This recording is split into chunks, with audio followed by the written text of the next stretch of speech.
In this episode nga pala ay pumunta tayo sa isa sa pinakamakasaysayang lugar dito sa May Quezon. Isang probinsyang bulubundukin na papaligiran ng mga dagat at punong-puno ng kasaysayan. Kaya kung nagbabalak at nagpaplano kang pumunta rito, tara, samahan nyo akong i-explore ang isa sa mga lugar dito sa May Real, Quezon. By the end of the day, this dusty room will be 1,000 miles away. Once heard it said in a song, best keep to traveling on.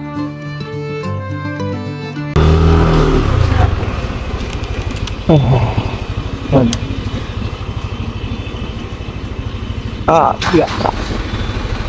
Parang sarap pick up coffee, oh. Oh, halamig. Ang sarap ng umaga. Training. May nakasama na. Training tayo.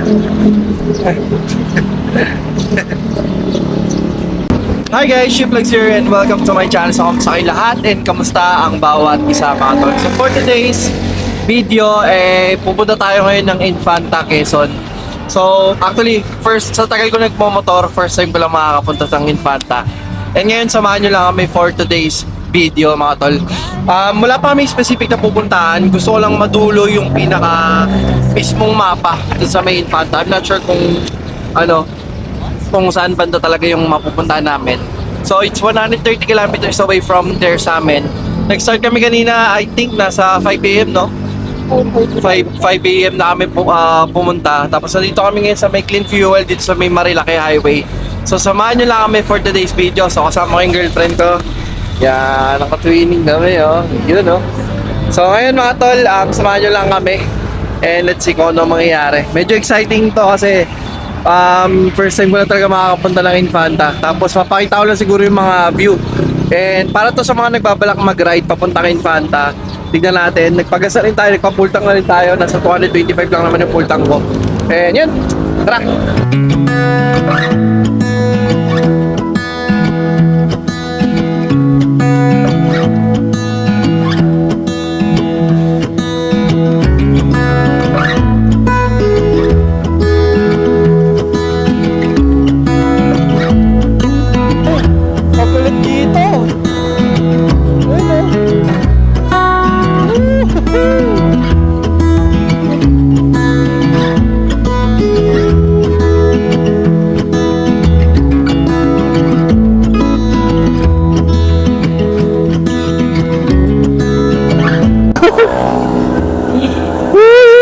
Grabe yung fog! Sobrang...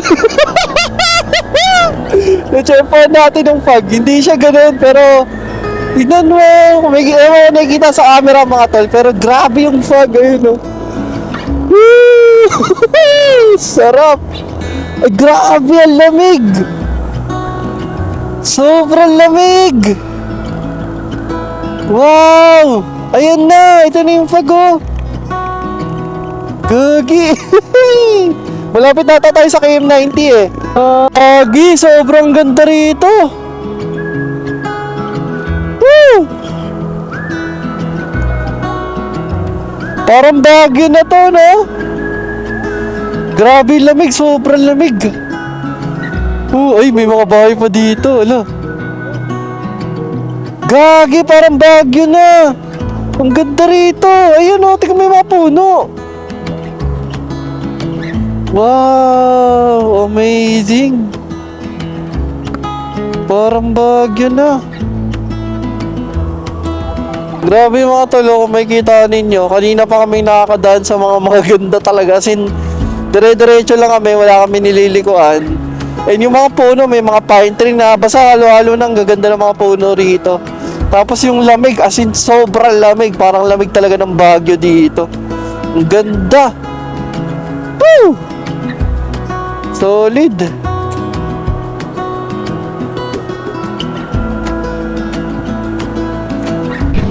Alright guys, so may na-inton kami rito. Tuloy siya, dito yan sa may, ano ba yun? Basta Infanta, Narsagaray, basta dito sa may Kakawayan Falls and Campsite. Ayun, oh, grabe yung tulay dito. Tapos, ayun, may bundok dito. Ganda. Tingnan natin. Ay, gago, lamig. Ayan no. Gagi. Napakaganda. Solid oh. Tapos para siyang may falls doon sa may ilalim. Ayan. Gagi, ang ganda dito yun sa may Kakawayan and Falls. Actually, ang dami pa naming nadaanan na hindi namin naintuan. Pero solid guys. Ang ganda rito, no? Ay, ay, ay. Iba yung lamig, nakakaginig sa lamig. Tapos baka doon na kami mag-breakfast sa may bandang Infanta or Real. Ewan ko, bahala na. Basta titignan lang natin.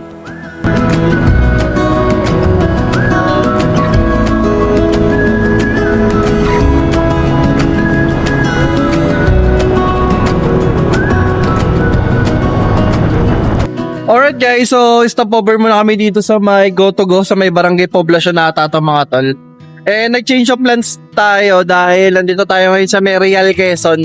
Sa may Edge mismo ng may pupuntahan kaming resort doon. Actually nakita lang namin sa TikTok. Yan, ngayon muna tayo. Yo, dito na tayo. Manglupalok. Isang sisig, tapos dalawang rice. Sige. Yan po. Extra po yung dalawang rice. Extra dalawang rice.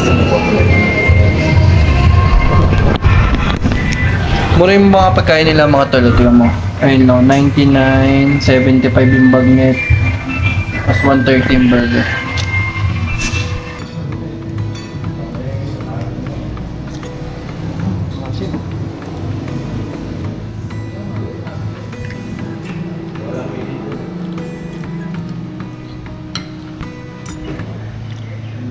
Alright guys, so kakatapos na namin kumain and masarap naman yung pagkain dito just in case na makapunta kayo ng Rian. Masarap dito sa may Go-To-Go. And yung price range ng pagkain nila is from 75 to 130 pesos mga ton. So ayan, balipay na namin saglit tapos proceed na tayo dun sa may mismong beach.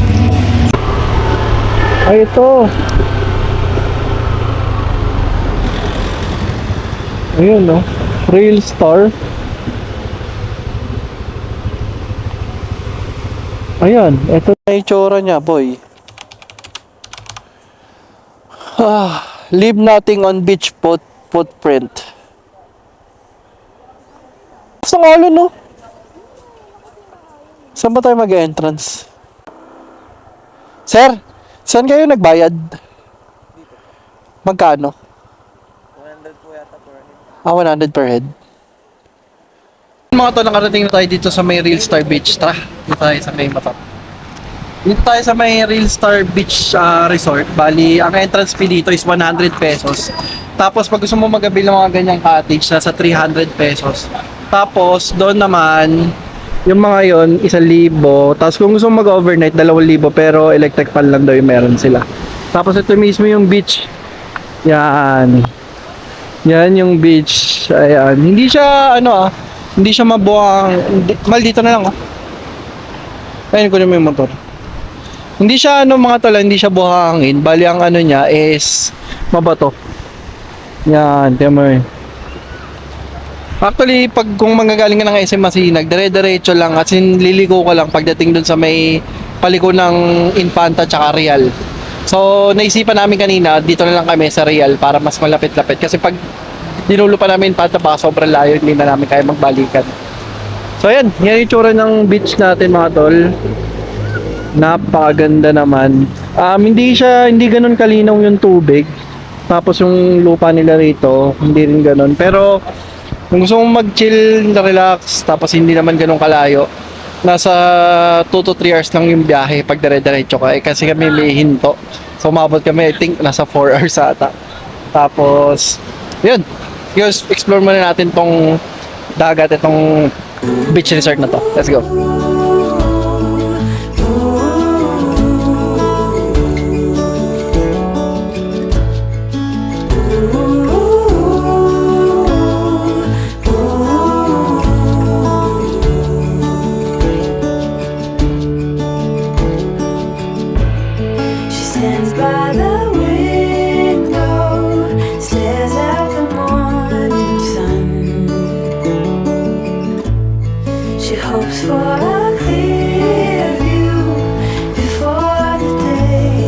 Alright guys, so kakatapos lang namin magpahinga and ito yung pinaka-itsura ng... Actually mga tol, hindi ko lang sure kung binabayaran din to. Ito yung parang pinaka-spot nila rito, itong tatlong magkakatibing cottage. Pag tinignan mo kasi siya sa taas, ang ganda ng itsura niya. Tapos, ito yung pinaka-dagat niya mga tol. Yan. Maano rin naman pala, maputi yung dagat nila. Tapos meron siyang tulay dito papunta dun sa may tatlong bahay nila. And ayun, maluwag-luwag yung mga spot na meron dito mga tol. Hanggang din dun ata. Medyo mabato lang talaga. Medyo mabato lang talaga dito. Ikaw nga, ano naman sabi mo rito? Ano sabi mo? Malinis. Malinis ba? Yung CR. Okay naman yung CR, pero parang isa lang kasi yung CR sa, sa babae. Ah, yun. Malinis naman yung CR. Oo, malinis naman yung CR, pero struggle siya kapag madaming tao. Ah, yun. Tapos pwede ka rin pala makicharge. Nasa 20 pesos.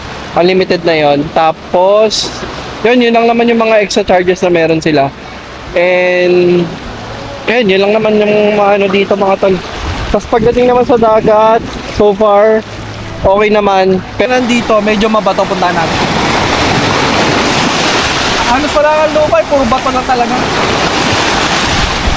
Pwede pa banda doon. Yung banda doon parang pwede pa. Tapos ang problema alam, puro bato lang talaga. So sobrang napansin ko rito, sobrang lakas ng alon. Ay, yung mga bato. Bato. Yan. Ay.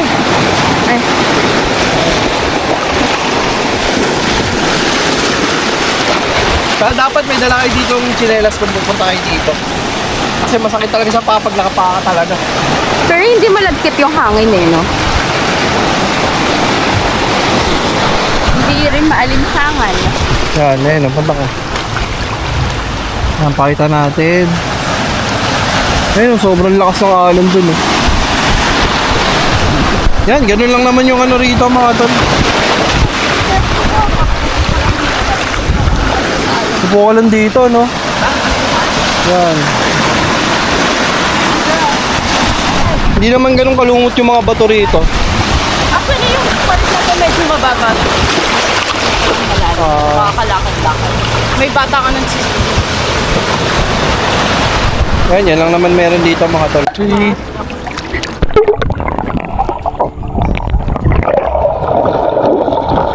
Wow! Ang alat! Alat ang tubig! Ayun o. Ayun mga tol yung niya, yung dagat nila, grabe yung alon, ayun o. Hindi, ikaw lang.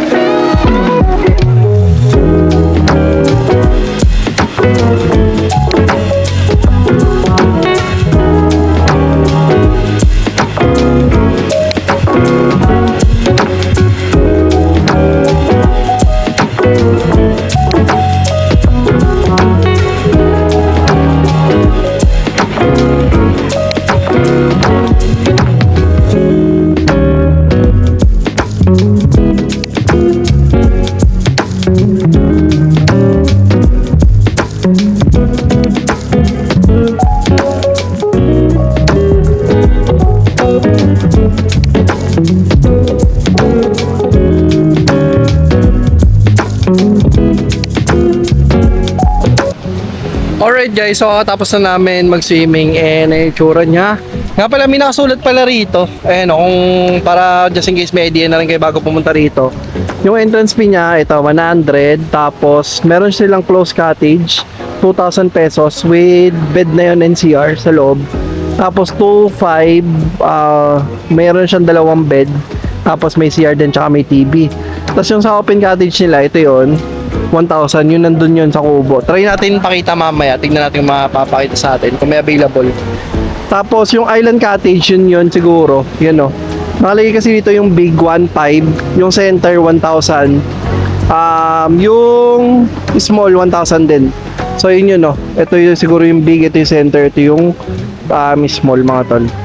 So tapos swimming time, merong 6 AM to 6 PM daw yung swimming din na dito. Tapos yun lang naman siguro. Pwede pala mag-camping, tent fixing fee 500 sa big tent, tapos 300 sa small tent. Yan. So, yun yung mga presyo rito just in case na matanong ninyo mga tol. Try natin makita yung mga rooms nila doon. Tingnan natin. Ayun yung view namin, oh. Yan. Ganda, di ba? Solid, mga tol. Ayos. Ang lakas ng alon dito. Tapos, malinis naman. Malinis naman yung nila, tubig nila rito. Yan. Tapos dito parang may space sila rin. I'm not sure kung para saan to. Pero walang pagkain dito ah. May mga pupunta-punta lang, ice cream, scramble. Pagkain kayong bibili. May mga malalapit naman daw dito na bilihan. So yun lang, mga tol. May ligo na kami kasi hindi na kami para magpagabi.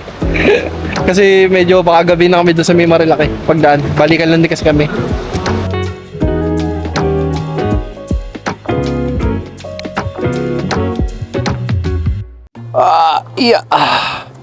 Alright mga tol, so balikan lang din kasi yung gagawin namin kaya good to go na kami.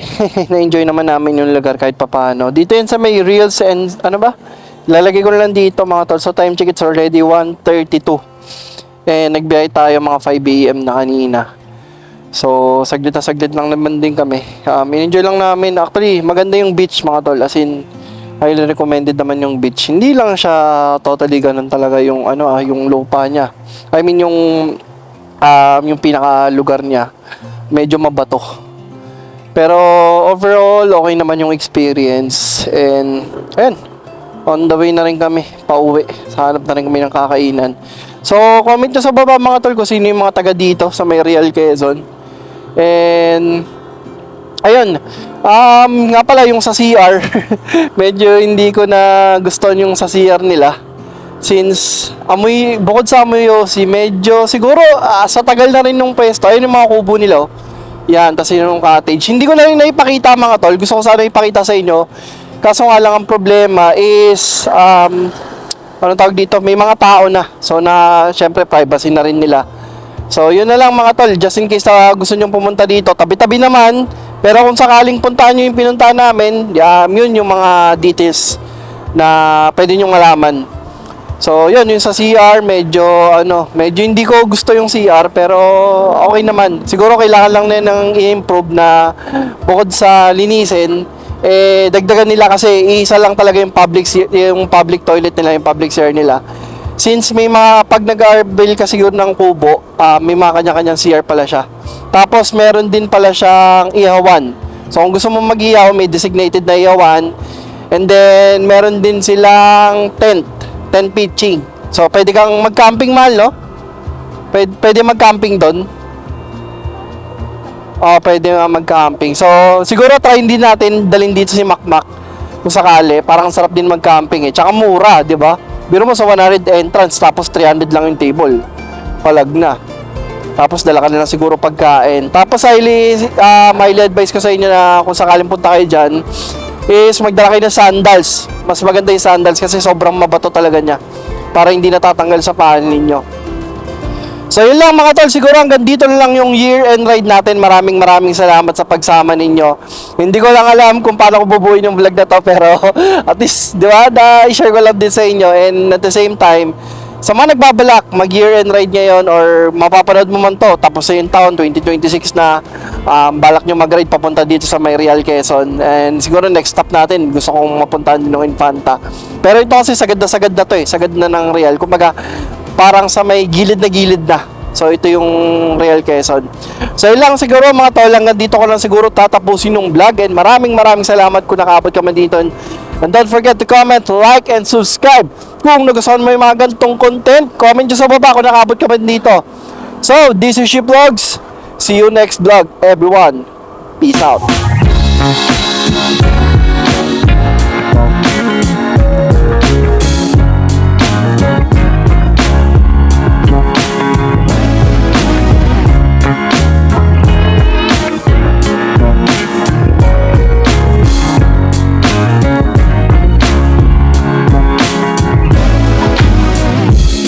We stayed up till the morning,